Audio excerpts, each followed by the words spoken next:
আসসালামু আলাইকুম। সুপ্রিয় এসএসসি শিক্ষার্থী বন্ধুরা, সবাই কেমন আছো?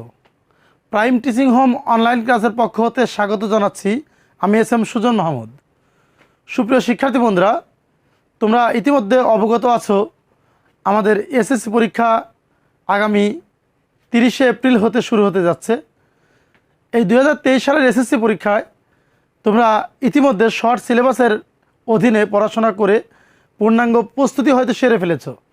আমি তোমাদের পূর্ণাঙ্গ প্রস্তুতিকে আরও একটু সামনে আগে বাড়িয়ে নিতে, আরও একটু সহজ করতে তোমাদের সামনে আজকে হাজির হয়েছি। উচ্চতর গণিত অনুশীলনী 8.123 অর্থাৎ অষ্টম অধ্যায়ের ত্রিকোণমিতি বিষয়ে গুরুত্বপূর্ণ একটি আলোচনা, যেটা তোমাদের গ বিভাগে থাকবে, ত্রিকোণমিতি এবং সাথে সম্ভাবনা। আমি সেই ত্রিকোণমিতি অংশ নিয়ে আজকে আলোচনা করছি। প্রিয় শিক্ষার্থী বন্ধুরা, তোমরা ইতিমধ্যে জানো যে অনেক শিক্ষক মণ্ডলী যারা আছেন তোমাদেরকে শর্ট সিলেবাস, শর্ট সাজেশন, 3টা পড়লে সব কমন ইত্যাদি বিভিন্নভাবে তোমাদেরকে অনুপ্রাণিত করেন। সব কিছুর মধ্যে দিয়েই তোমাকে বিশেষ বিবেচনা করে এগিয়ে যেতে হবে।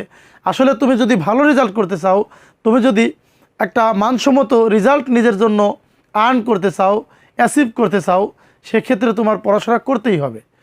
আমি সবসময় চাই, বরাবরই আমার যারা অফলাইন স্টুডেন্ট আছো, তোমরা যদি আমার ক্লাসটা দেখে থাকো, আমি তোমাদের উদ্দেশ্যেও বলছি, আমি সবসময় বরাবরের মতো চেয়েছি তোমাদের একটা পূর্ণাঙ্গ প্রস্তুতি নিয়ে সেই প্রস্তুতির উপর সর্বোচ্চ ভালো রেজাল্ট করার জন্য যা যা করার দরকার তাই করবা। যেমন আমি যদি বলি যে সৃজনশীল, ঠিক আছে, তুমি 5টা করলে একটা কমন পাচ্ছ, তুমি নৈবিত্তিকের কী করবা? কারণ পরীক্ষায় তো প্রথম 25 মিনিট নৈবিত্তিক তোমাকে আনসার করতে হবে। এই জন্য অঙ্কগুলো এমনভাবে কষো যেগুলো এমসিকিউ এবং সৃজনশীল অংশ দুটার জন্যই কাজে লাগে। এবং বরাবরের মতো আমি আবারও বলতে চাচ্ছি, পড়াশোনা বুঝে করার চেষ্টা করো, না বুঝে মুখস্থ করা এবং নিজের প্রতিভা ধ্বংস করা একই কাজ। তাহলে শিক্ষার্থী বন্ধুরা, কথা না বাড়িয়ে মূল আলোচনায় চলে যাই। আমি আজকে উচ্চতর গণিত বিষয়ের গ বিভাগের ত্রিকোণমিতি নিয়ে আলোচনা করছি।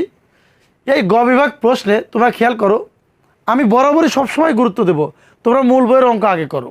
আগে মূল বইয়ের অঙ্ক করো। যে মূল বইয়ের অঙ্ক বেসিকটা পারবে তার জন্য অবশ্যই সৃজনশীল অংশগুলো সহজ হয়ে যাবে।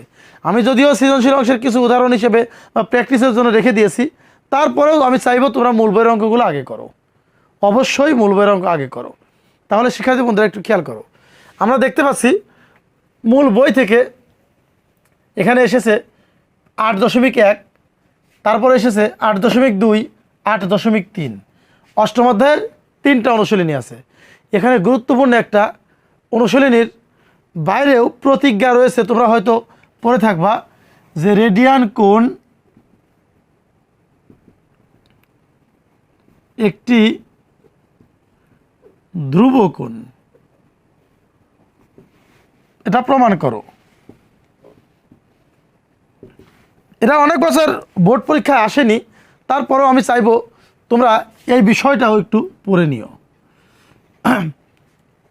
তোমরা হয়তো রেডিয়ান কোণ বিষয়ক জানো, কোনো বৃত্তের ব্যাসার্ধের সমান চাপ ওই বৃত্তের কেন্দ্রে যে কোণ উৎপন্ন করে তাকে 1 রেডিয়ান বলে। এটা গুরুত্বপূর্ণ একটা ছোট শর্ট প্রশ্ন বা জ্যামিতি বলতে পারো। এই অনুশীলনী 8.3 থেকে অনেক অঙ্ক আছে, তার মধ্যে আমি তোমাদেরকে যেটা বলতে চাচ্ছি, এই যে 8.1-এর যে ক নম্বর অঙ্ক, 3টা অঙ্ক আছে, একের ক রোমান সংখ্যায় দেওয়া আছে 1, 2, 3। তার মধ্যে তোমরা এই অঙ্কটা এই ডিগ্রি মিনিট সেকেন্ড থেকে তোমাকে প্রকাশ করতে হবে রেডিয়ানে। এই যে আমি দেখো স্টার চিহ্ন দিয়ে দিছি, ক নম্বরের জন্য যে প্রশ্নগুলো লাগবে আমাদের ডিগ্রি মিনিট সেকেন্ড থেকে আমাদেরকে সবচেয়ে ক নম্বরে বেশি আসা প্রশ্ন, তুমি ডিগ্রি মিনিট সেকেন্ড থেকে রেডিয়ানে প্রকাশ করো, আবার রেডিয়ান থেকে ডিগ্রি মিনিট সেকেন্ডে প্রকাশ করো। এই জন্য আমি একের ক এবং একের খ থেকে একটা করে অঙ্ক তোমাদের জন্য তুলে রেখেছি। এই নিয়মের অঙ্কটা তুমি ক নম্বরের জন্য কনফার্ম করতে পারো, 99.99% কনফার্ম করতে পারো। অবশ্যই অঙ্ক আসবে। এই জন্য ডিগ্রি মিনিট সেকেন্ড থেকে রেডিয়ান এবং রেডিয়ান থেকে ডিগ্রি মিনিট সেকেন্ড অবশ্যই দেখার চেষ্টা করবা, এই অঙ্কগুলো কষার চেষ্টা করবা। পাশাপাশি তোমরা খেয়াল করো, আমাদের 8.1 থেকে ক নম্বরের জন্য আরও কিছু অঙ্ক থাকতে পারে, যেমন 5, 6 আমি স্টার চিহ্ন দিয়ে রেখেছি।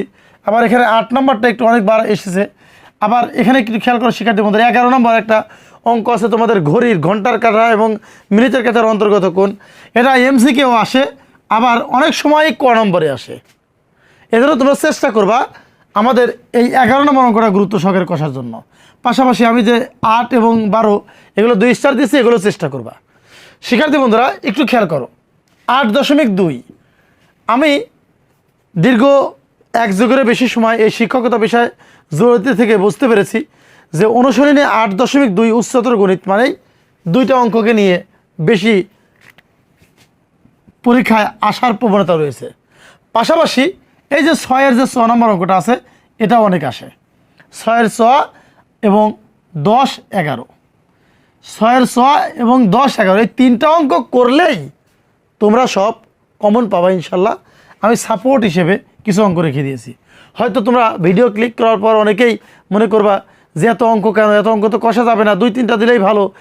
শোনারে অবশ্যই 2টা দিলেই ভালো, কিন্তু তুমি কি জানো যে তোমার পরীক্ষায় যদি 2টার মধ্যে কখনো কমন না আসে তাহলে তোমার জন্য একটু সাপোর্ট কিছু রাখতে হবে। এই জন্য আমি সবসময় চাইবো যে তোমরা এখান থেকে গুরুত্বপূর্ণ অঙ্কগুলো কষার পাশাপাশি সহজসাধ্য অঙ্কগুলো যেগুলো কম ইম্পর্টেন্ট সেগুলোকে একটু গুরুত্ব দাও। হ্যাঁ, সবচেয়ে বেশি অঙ্ক আসে অনুশীলনী 8.3 থেকে ত্রিকোণমিতির। সেখান থেকে তোমরা চেষ্টা করবা অনুশীলনী 8.3-এর গুরুত্বপূর্ণ দেখো অঙ্কের মধ্যে এখানে রয়েছে 7, এখানে বলছে থিটা এর মান নির্ণয় করো। তোমরা অবশ্যই বিভিন্ন চতুর্ভাগে থিটার অবস্থান দিয়ে থিটার মান নির্ণয় করবা। এরপর এখানে আছে 8-এর গ এবং চ, এখানে 8-এর গ প্রমাণ করতে বলেছে, তোমাদের 2 প্রমাণ হবে। আর 6 নম্বর অঙ্কটা সচরাচর আসে।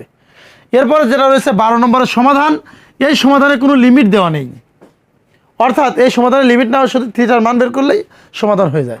আমাদের এই অঙ্কগুলোও কম আসে, কিন্তু অঙ্ক যেটা করতে হবে সেটা হচ্ছে তোমাদের 13 নম্বরের। আমি তো এখান থেকে 3টা অঙ্ক তুলে রেখেছি 13-র। এখানে তোমাদের উল্লেখ করা থাকবে 0 ডিগ্রি থেকে 360 ডিগ্রির মধ্যে যে লিমিট দেওয়া আছে, সেই 0 থেকে 360 ডিগ্রির মধ্যে থিটার কোন কোন অবস্থানে কত কত মান সেগুলো বের করতে হবে। এবং পাশাপাশি 2টা সৃজনশীল ছিল 14-15, তার মধ্যে 15 নম্বরটা খুবই ইম্পর্টেন্ট, এটা তোমরা হয়তো জানো। তো শিক্ষার্থী বন্ধুরা এই ছিল আমাদের মূল বইয়ের আলোচনা। আমি আবার তোমাদেরকে বলবো তোমরা যত শিক্ষকদের সাজেশন ফলো করো সব ঠিক আছে, সব ভালো, কিন্তু প্লিজ মূল বইয়ের অঙ্কগুলো একবার কষে নিও।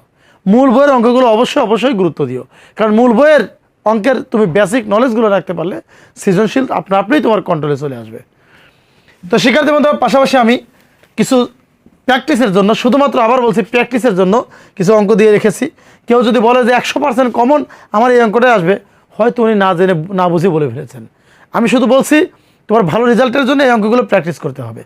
আমি এখানে ক নম্বর প্রশ্ন তুলে রেখেছি। আমি বলছি ক নম্বরের যে এখানে উল্লেখ করেছি ডিগ্রি মিনিট সেকেন্ড থেকে রেডিয়ান, আবার রেডিয়ান থেকে ডিগ্রি মিনিট সেকেন্ড, এই অঙ্কগুলো সবচেয়ে বেশি বার এসেছে। পাশাপাশি এখানে ক নম্বরের আরও কিছু অঙ্ক আছে যে অঙ্কগুলো তোমরা দেখলে অবশ্যই পারবা যে হয়তো 750 ডিগ্রি একটা কোণের মান দেওয়া আছে, এটা কোন চতুর্ভাগে অবস্থান করবে। আবার দেওয়া থাকতে পারে তোমার এখান থেকে বরাবরের মতোই যে একটা কোণ দেওয়া আছে বা একটা মান দেওয়া আছে, সেই মানটাকে থিটার মান নির্ণয় হিসেবে প্রমাণ করো বা নির্ণয় করো, এরকম থাকতে পারে।